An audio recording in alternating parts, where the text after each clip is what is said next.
Okay. Very aggressively. What's going on? What's going on? It's your boy Chris Daniels. This is another episode of the Truly Chris podcast. I'm here with an amazing editor, an amazing journalist, the best journalist in Fort Myers, if I do say so myself, Racehl Iacavone. How you doing today? Hey, I'm great. Thanks for having me. No, thanks for being here. So, automatically, I just want to understand, how did you become a journalist? What was the path that, what got you here? A little different than others. I didn't grow up seeing myself I'm going to be on TV, Yeah. I definitely didn't think I was going to be in broadcast at all. Okay. So I was always a writer, and I used to get in trouble for writing in class. I'd be in the back of math class and be like, can you stop writing a book? Right. I was still getting A's, so I kept using it as I was like, I'm passing this class. But then eventually, actually in high school, going in, I got in such trouble all the time in middle school for writing. Right. That going into high school, one of my teachers had written a recommendation to pull me out of Spanish for Spanish speakers. Really? And put me in Journalism 101. Because you were just writing so much, she was like, yeah. It was almost like punishment for what I put my math teacher through, my science teacher. Right. But at the same time, I was like, I got A's, Right. So I was livid. I went down to the front office. I was imagining the very stiff TV anchor of maybe the 90s, Right. growing up with that. So it's I have plenty of friends. Most of my friends are actually in TV news now, so I don't. That's a great company to have if you're doing this job, I imagine. Now, yeah. I never would have thought that. I'm only going to be friends with print reporters, Right. So I marched down to the office and was like, I need to be changed back. My parents work for the school system, so Right. I said, I'll have you Yeah, know. yeah. My mom's coming up here right now. It's my father will hear about this. I'm guessing that's not what happened. No, they said the Spanish for Spanish speakers is filled. We expected you coming here, and here are all the letters from your teachers. And I was not a confrontational kid. Right. And so it's funny that they, I cared enough about writing and my version of writing at the time that my teachers also anticipated me coming. Right. So I went back to the class and I was nice as possible. It was only recently I went back and taught the Journalism 101 class. You went back and taught that class? So I was teaching That's crazy. the class, and I said to the class in front of the teacher, I was like, I'm sorry if you've not heard the story. And I explained the story. I was like, you might be here and you might not even think this is what you want to do. And then you might do it for the rest of your life, And she was like, I had no idea. So from that day on, or that time on, you knew you were going into journalism, or did you think you were just writing? It was a slow start there, I very much enjoyed it. And at the time, I was really getting into photography. So they were like, here, go take this camera. It was the first time someone had trusted me with $1,000 camera. Right. It's one of those SLRs. It was probably a Nikon, Right. whatever at the time. It was when the Rebel series was really catching on for Canon, So they said, here, take this. Yeah. Go take pictures. Here you are. And it was great because you could take as many photos as you wanted and just until you got it right. So it gave me that type of freedom. Right, right. And a girl there taught me Photoshop. And she was like, here, this is how you do it. And it was just to cut out things for the yearbook is what the class ends up being. Right, and I was like, oh, cool. I don't have to do they always end up getting the students to print the yearbook. They're like, here, do the yearbook. I said, all right. And that was great because I was such a storyteller. Right. That finding, we had 400 pages to fill. Yeah. It's finding interesting stories. Finding people to talk about and finding, right. who's the most this or who's the most that. The fashion spread was my favorite. Really? If you don't think I dress eclectically now, you should see me in high school. High school, you had the drip. Every day was a different look, and I married the look. It wasn't I'm gonna buy a couple things from Zoomies. I have a section of my closet that was Hot Topic, and then one that was very Forever 21 and Cotton On was a big deal at the time, and then my business H&M looks. That's crazy. And then just day by day, straighten my hair, whatever. Every day was a whole new you. Oh, yeah. It was both. I had red ends at one point, so yeah. You were experimenting. Oh, that's every crazy. day. There was one time in my life too where I felt like I was oh, I'm really a sneakerhead. I was the freshest thing that you could have on is your shoes, and I had 100 pairs of shoes, and I was going way too crazy. And as much as now as I like to have shoes, I think you don't have a closet. Yeah, I don't have a closet full of shoes. I grew up with my dad he had 200 maybe really? pairs of shoes, a different one for every day of the school year because he was a teacher at that time. He's working at LLC here, which is it's the alternative school, right? And so these are kids he was trying to be relatable toward, and he's I'm just a math teacher, and so they're thinking he's a nerd, kind of this white guy. He's Italian, right? Yeah. And a lot of the other teachers there were other people of color. So the students had mirrors to themselves there, and they were already cool by association. Right. And then he wore one pair of Nikes one time, I think is what started it. And these kids were those are really fresh sneakers, right? it just was a downward spiral. Like he just bought all, and then he would Your wear dad was fresh a matching all of a shirt, you know, and they just thought he was the coolest thing. And then people started thinking he was Cuban. Yeah. So they're like, oh, you must be Cuban. And he's like, no, my wife's Puerto Rican. Yeah. But yeah.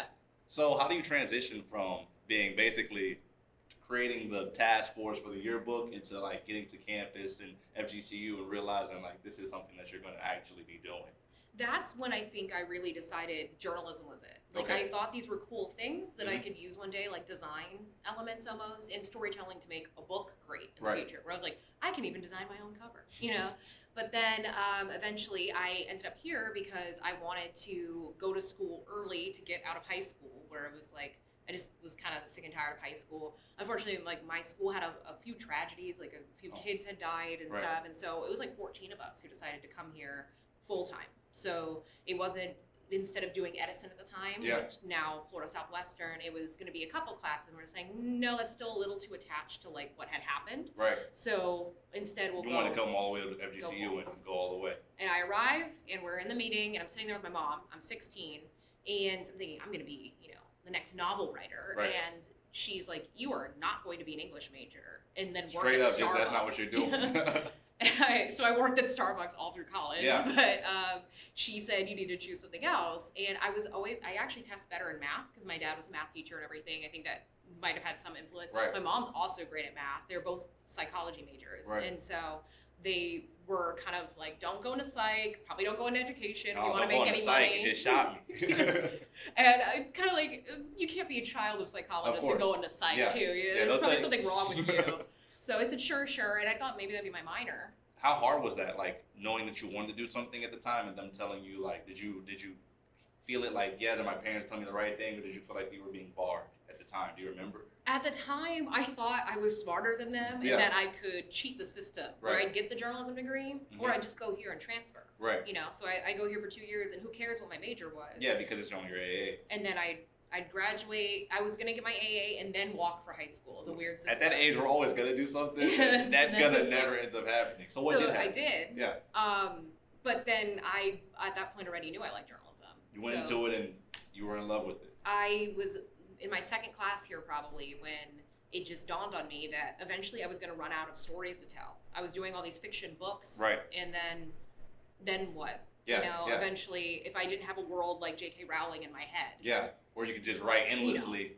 You know, and then I'm going to run out of content. And I felt like I would tell the same story. No offense to John Green, I really like him as an author, but if anyone's familiar with him, it's kind of a similar teen type of story. Right, you felt like eventually you would kind of box yourself into something. You didn't want to be in I didn't know what it was, but I knew it. Right, you know? and so like this gave you kind of like the freedom to like express all these different stories, different people, all these different happenings. Are all like, I feel like you cover so many things. Like you don't just cover one thing. It was about people, and then it's the effects of something on people, and that was humanizing other issues. So how I thought TV was going to be very stiff, and they're just going to be like, and this car accident happened, you know.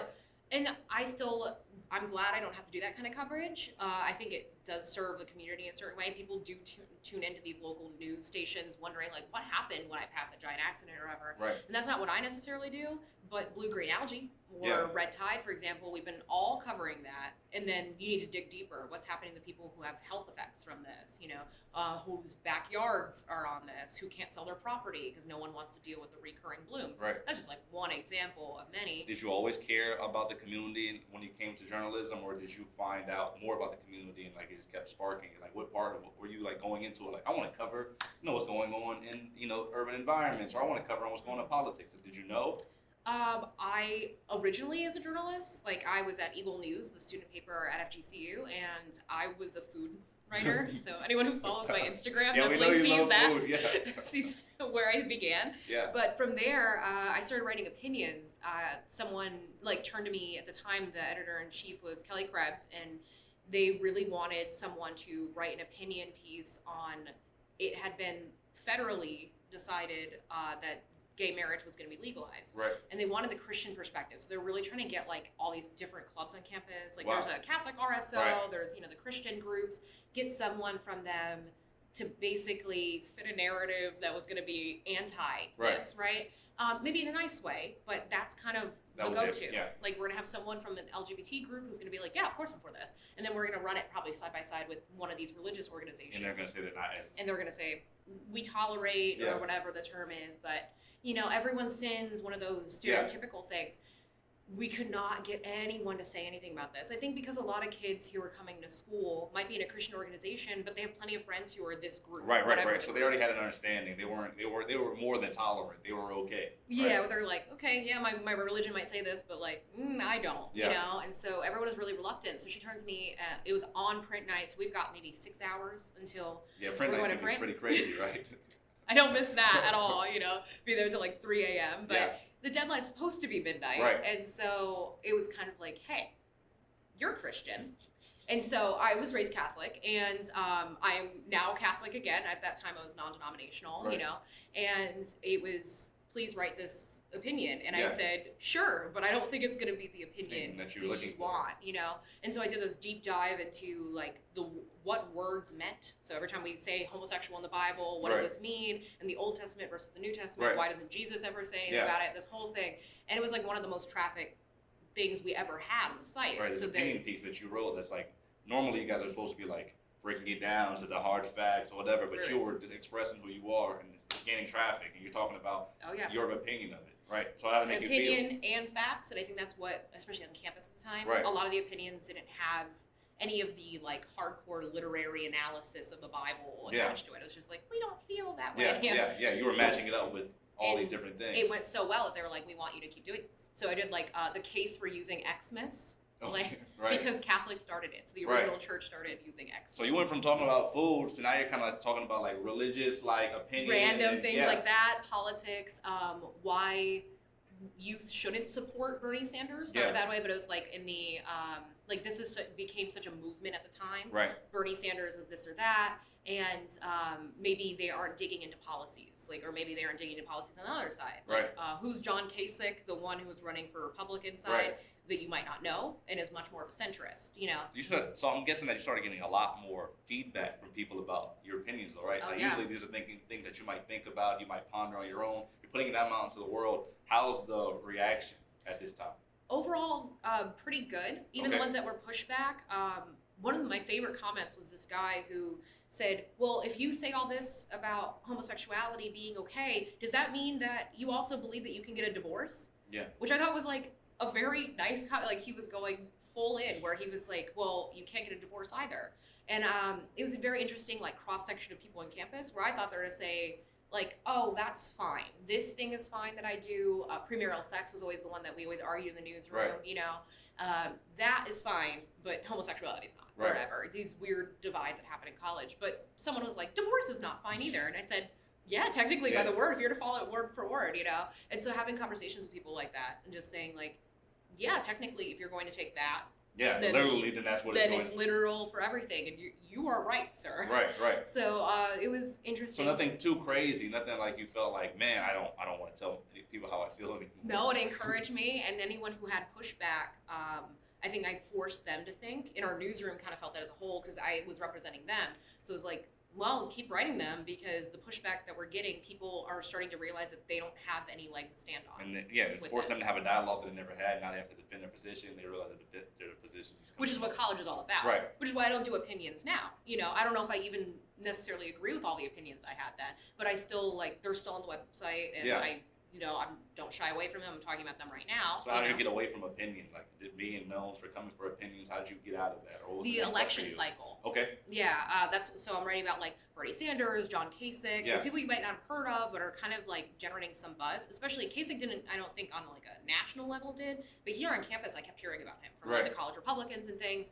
And so it was like, okay, let's break down who you are going to vote for. This might be the first time people on this campus have ever voted. You know? And so then it just started turning into, hey, how about if we actually request access to these events? And you start showing up, you start going. I think I remember a time when you were actually traveling to. Where you're like, oh, you're going to go to the event? You're like, yes. And then eventually turned into, you're covering Trump's inauguration? Yes, you know. And so whoever was going to be inaugurated was like, can I get my foot in the door?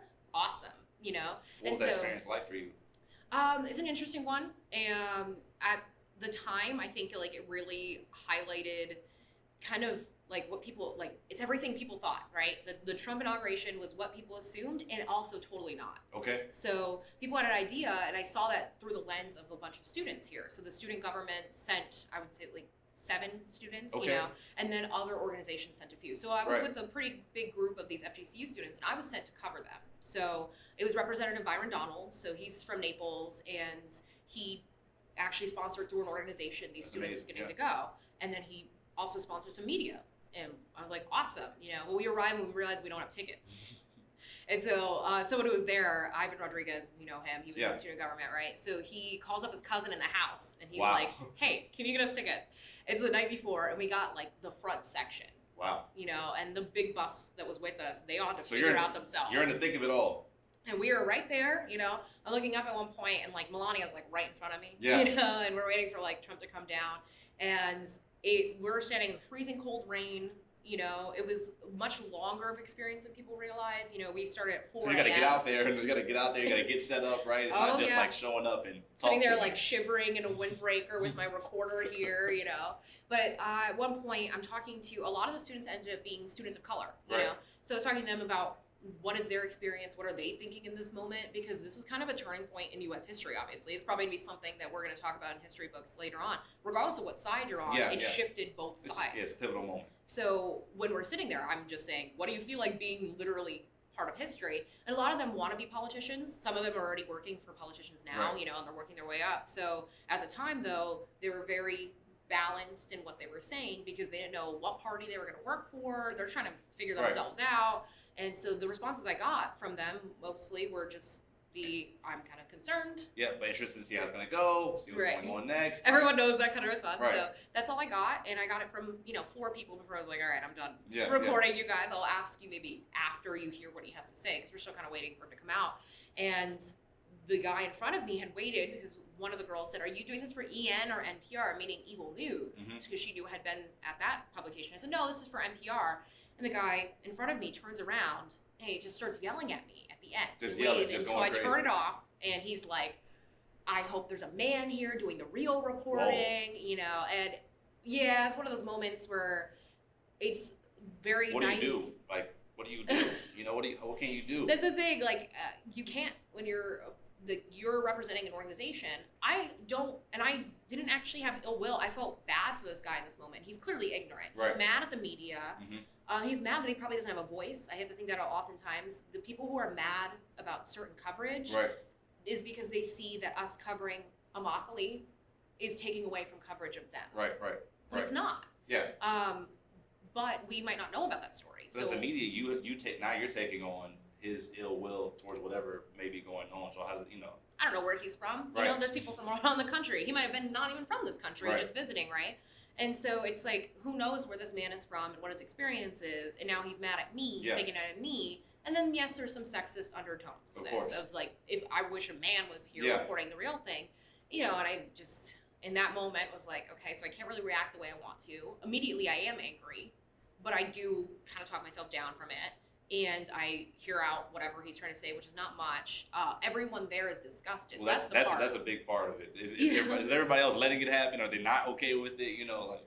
No, they were like looking at me, making eye contact with me a lot to see if I was okay and am I going to do something? Because I'm clearly wearing a press pass. I've got a recorder, so they know like maybe they shouldn't interfere in this. But I think had I not been holding those things, they would have. So even if I was giving them the look like I'm okay, you know, but they waited for sure. And that's the heartening moment. That's the part where it's like, even if I'm telling the story, sometimes I strayed in the beginning from telling the story about this man because it's like, that's one man in a crowd of all this. And why he was mad, he said, was because these minorities do not represent us all. I don't know if he meant minority of the population or because they're students of color, but whatever he meant, just like they didn't represent everyone there, and they certainly didn't. He didn't. He didn't represent everybody else there too. That's why you're saying like it was what you thought it was, but it also wasn't, right? It was a mix of people there. It was a different kind of experience. I'm definitely glad that you went. Oh, absolutely. What do you think is the biggest misconception about being a journalist? That we're not human beings. You know, there's kind of this attitude that we're robots who just deliver you the news. You know, like I don't know, it gets delivered from the computer. This is the weather. Like, where am I getting the news? Someone wrote it clearly. So I don't know where we along the line in our society have just decided that it's just someone on a screen telling me this thing. People have feelings, like you know. Do you feel attached to a lot of things that you're writing, or just some pieces hit you differently? Some do.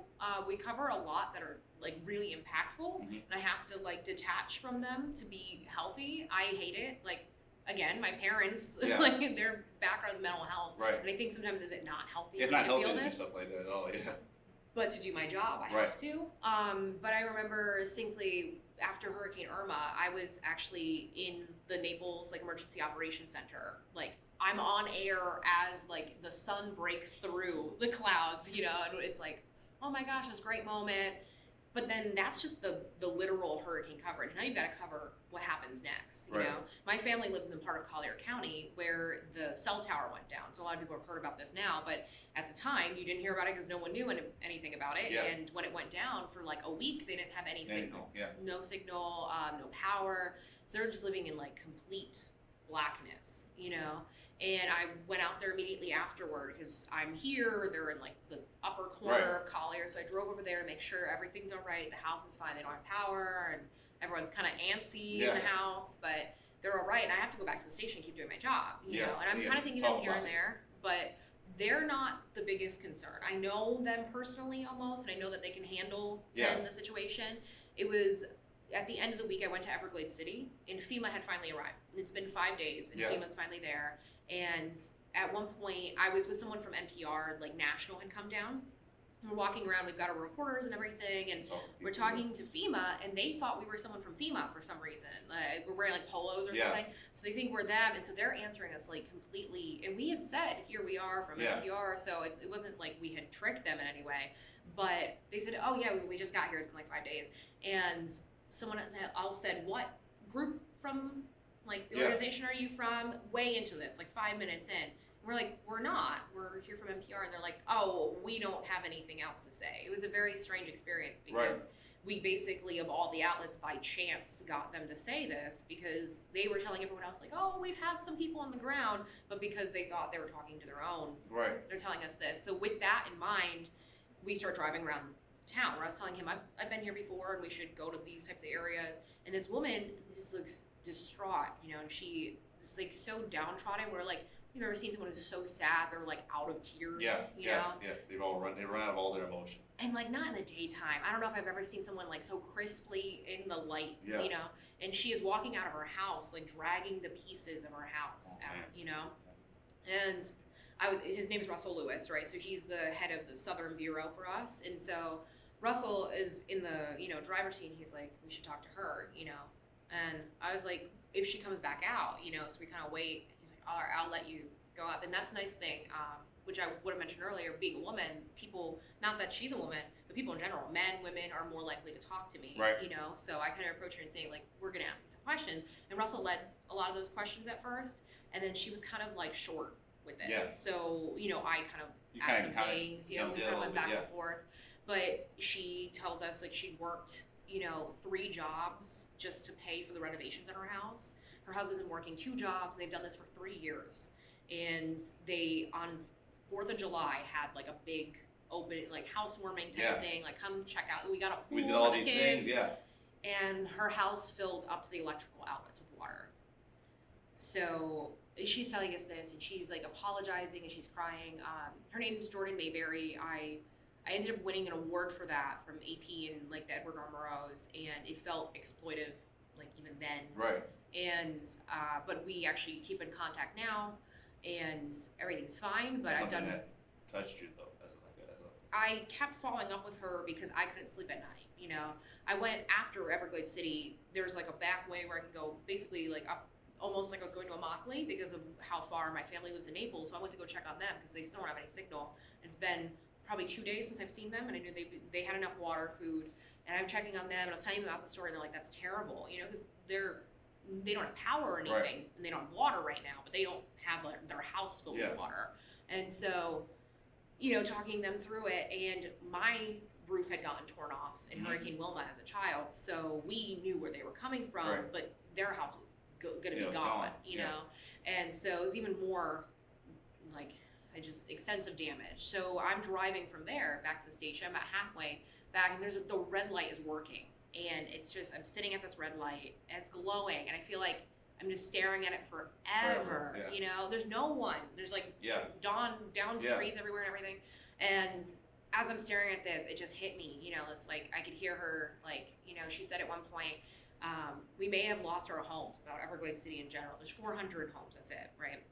Most people lost them. So she says, we might have lost our homes, but we gained humanity. She's like telling me through tears. And I remember hearing that, and I'm bawling. I'm at this red light, and I'm just, it suddenly hit me, or it's like that type of cry where you're like heaving, you know, and I was like, I can't believe it. Like, I just left that, and she was one example. I think what hit me was, it wasn't just poor Jordan who's going through this whole town is going through this. So many people that you can't speak to, or that you can't really reach to, or they can't all get the help that they need, but you know that she's telling one of many stories, right? The good part here, so not to leave it there, it was bad. You know, and that's just one example of a time a story has hit me. But when I did a follow-up story on her, and we had re-aired actually the original story though, because it had won an award. So we did this whole like WGCU just won all these awards, and here they are. And when we aired that, some wealthy person in Naples had heard it and anonymously went and found a GoFundMe I didn't even know existed that her cousin had set up for her, and went and found it and donated with the note, I heard this story from Racehl Iacavone today, and I hope everything is well. Here's $10,000 because this is the money that I would have used for my own home repairs had the storm turned toward my house instead of yours. So she is now living in a camper on her backyard, like property, like next to this pool. And, you know, it's her and her, like, children, her husband. It's a very small place to be living in for that amount of time.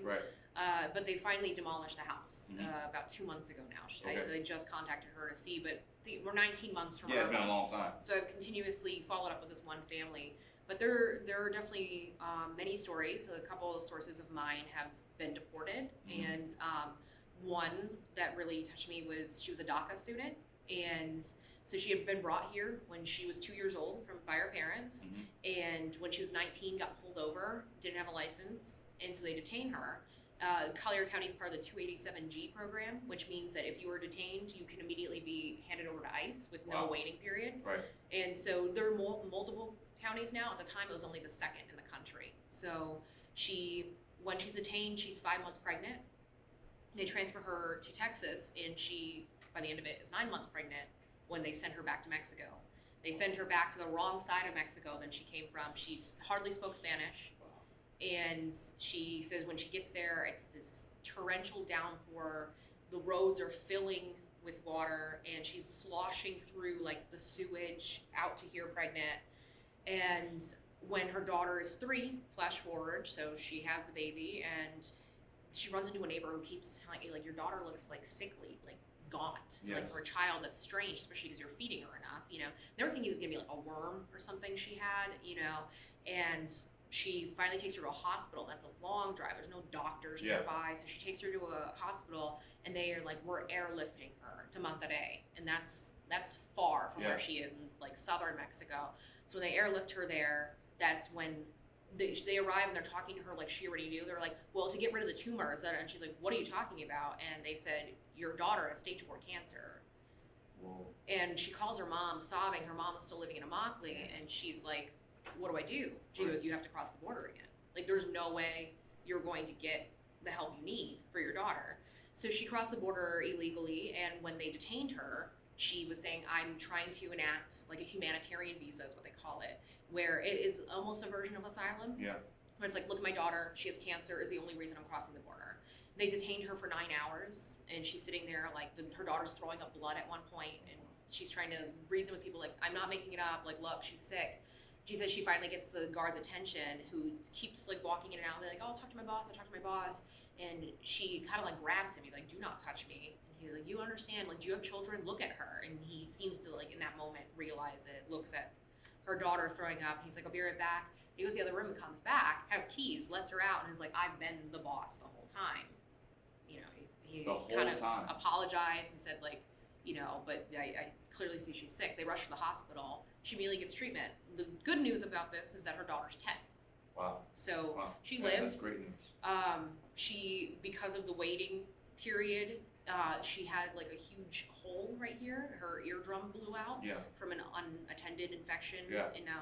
But when I talked to her, she was in the process of about to be deported because the humanitarian visa is only as long as she's sick. Right. Now she was 10 and she hadn't been sick for a while. So they said, you have to send you back. She'd had 2 sons since then. And she's like, what do I do?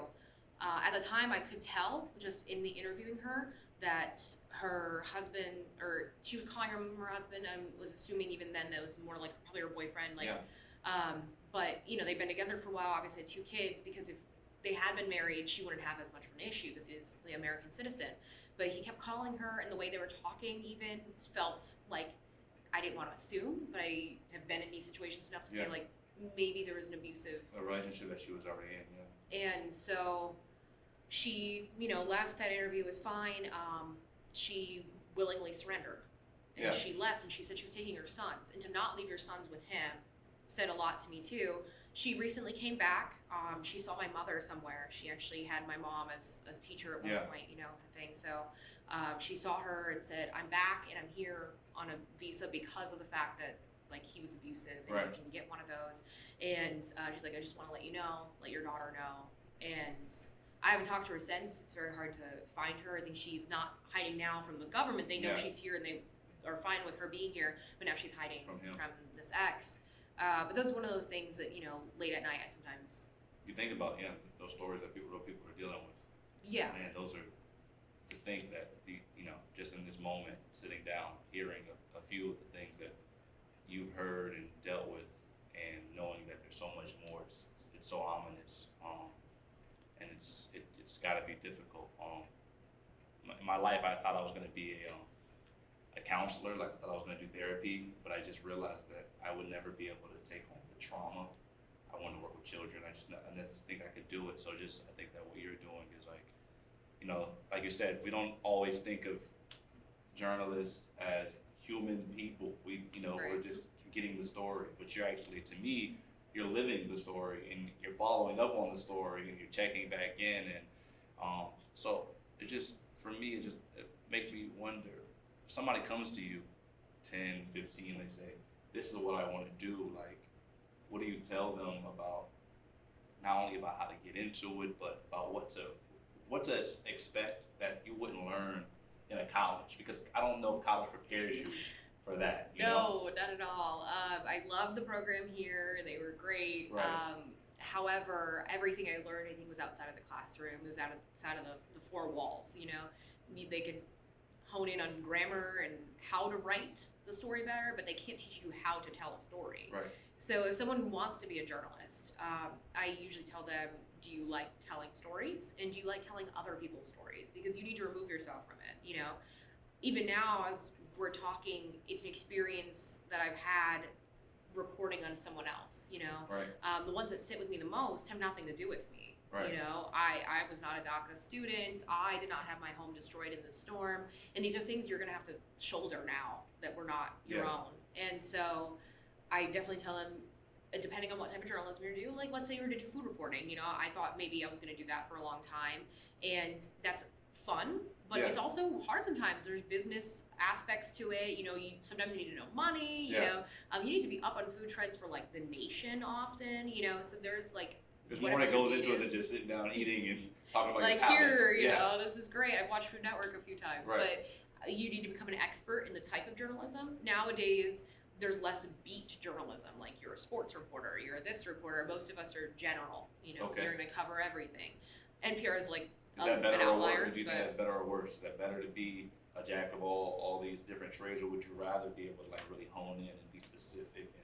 For me personally, I like doing it all because at the end of the day, most people hone in nowadays on the type of journalism. So they'll cover everything, but they'll be everything at a TV station. Okay. You know, everything, but I only write in prints. Right. You know, everything at a radio station.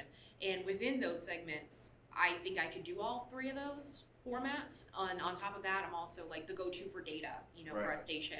And, like, you've seen, like, those maps and stuff that I'm always like, here's my Excel spreadsheet. And so learning as much as you can on the technical side of things means I don't need 6 people in the newsroom to say like, can you do that part? Can you do that part? Can you do that part? I can do all those and then decide the story that I want to tell. So it's important for people coming up to be like multifaceted. Really well-rounded, like learn the Adobe research. Suite. You gotta be able to. It seems like I see you running around with a camera. I see you writing. You're doing everything. I have the camera, the recorder. You know, my phone. I'm also like live tweeting things. You know, social media done a lot for you in that aspect too. Like, do you feel like you have to you're always. It's like we're all kind of like journalists a little bit. We're all like telling our lives, but you're constantly having on these different platforms to like tell these stories. Is that good? Do you like it that way? Would you rather the big stories on NPR? You know, it's really a good way of storytelling for a local community. You know, I noticed like NPR and the national level doesn't use social media as much. They're like pushing out their stories on Twitter, Facebook, like here's a story, here's a story, kind of like a normal outlet.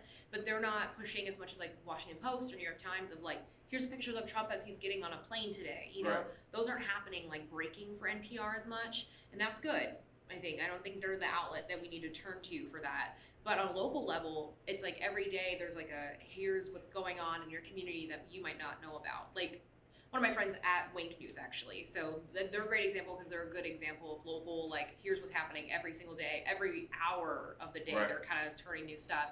And we cannot do that. We're a tiny staff. That's not what expected of us. But I remember him telling me recently, well, yeah, that's because no one's going to turn to WGCU, like NPR in general, for the breaking headlines. What's going on right this second. They want you guys to do the why behind. I want you to kind of get in the grid and like really talk about like how the effect and all those things, right? So when the dolphins were all dying out, you know, recently, and they're washing up on the beaches, our reporter Andrea like did a story maybe like 2 days after Wink did, but she had all of the scientists that she could possibly have, and it's not that they didn't do that, it's that they got it as quickly as possible to someone, and that's where we've got to think like the quality versus quantity. I think right now we're always about microwaving it out, right? We're trying to push. Get it out. Yeah, sometimes it leads to, I don't know, it's not like fake news, but at least this idea of where like it's not all the way fleshed out news. It's not the whole truth yet, and then you do need to wait a couple of days to realize this didn't happen the way they thought it happened, or it wasn't this person that they said it was, so I'm guessing you've learned that through the process of just kind of like getting all the information first, you know, and before you jump out there. And I have worked for digital outlets before that were like really fast, you know, get this out. And even Eagle News had done that a little bit on the campus, because at that point we're expanding the website, you know, it was like really the push on social media. I was like, get it out faster than the news press, you know, we're a student paper, but we're to beat them. And we did sometimes. But then it was like when they finally put it out, well, they're going to get more traffic because we've got a longer piece. They've got a more fleshed out piece. So what is gained by being the first one to break it, as opposed to the one who told it the best, you know? And so I like that. I like that a lot. And I think about it a lot, where it's like, do I want to turn this story today, or will it be better tomorrow? You know, and you do have to battle it, because it's like, again, a lot of my friends are in TV locally, and I'll know that they at 6 p.m. are going to have that package on a thing. And if I do it for my 4:32 newscast before everyone else, okay, but what did I gain from it when they might have a much better one at 6, or gosh, by the 11 for their case, you know? And could I have a better one by tomorrow? So these are the types of things we have to wait all the time, and it totally depends on the day which one you're going to go with, because sometimes it is, no, it's right to put this out right now. So much, so many jewels. What does failure mean to you? Failure to me is failing myself. I think I hold myself to the highest standard. I think it's kind of like an NPR thing. It's like a brand, you know. If you're gonna go to NPR, you better like hold yourself that way. Most of the people I work with are the same way. We've all got the mentality of we're gonna be our harshest critic, you know. So every time I put out something, I think, I could have done that a little differently. I could have worded that a little differently. And so failing would probably be getting something very wrong, right?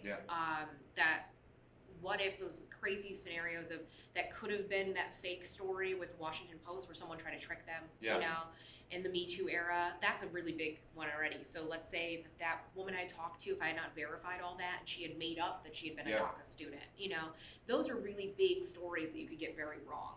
And so there's kind of this weight with it where it's like, I want to get it out, and I want to get it out in a timely way, and I want to tell it well, but now I also have to verify. Yeah. Trust but verify. Right, because people are trusting you with the information that you're giving them, right? You have a responsibility almost. And what if I'm spoon feeding them the wrong thing? So I think oftentimes it's that one. How did I tell it? Did I tell it with no bias? Again, we're human. You're going to have them.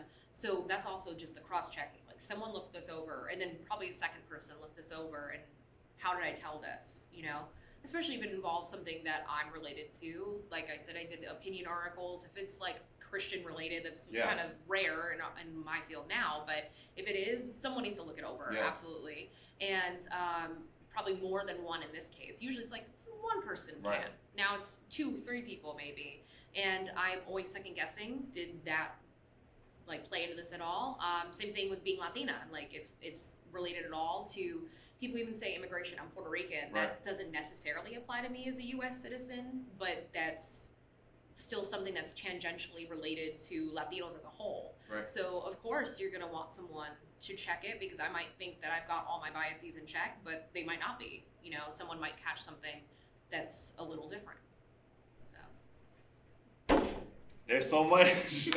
It's so much, but it's so real and it's so authentic, and that's why I love you. I love you as a person. I've always appreciated you, so I really appreciate you taking the time to be here. This has been another episode of the Truly Chris podcast. Tell everybody where they can find you, how they can see more of your work. At Racehl Iacavone, so I'm totally going to spell that. I've changed all of my handles to that. So my last name is Iacovone. Okay, and I want to make sure it's down below and everything that you're looking at this on. Thank you so much. Enjoy your day, guys. Bye.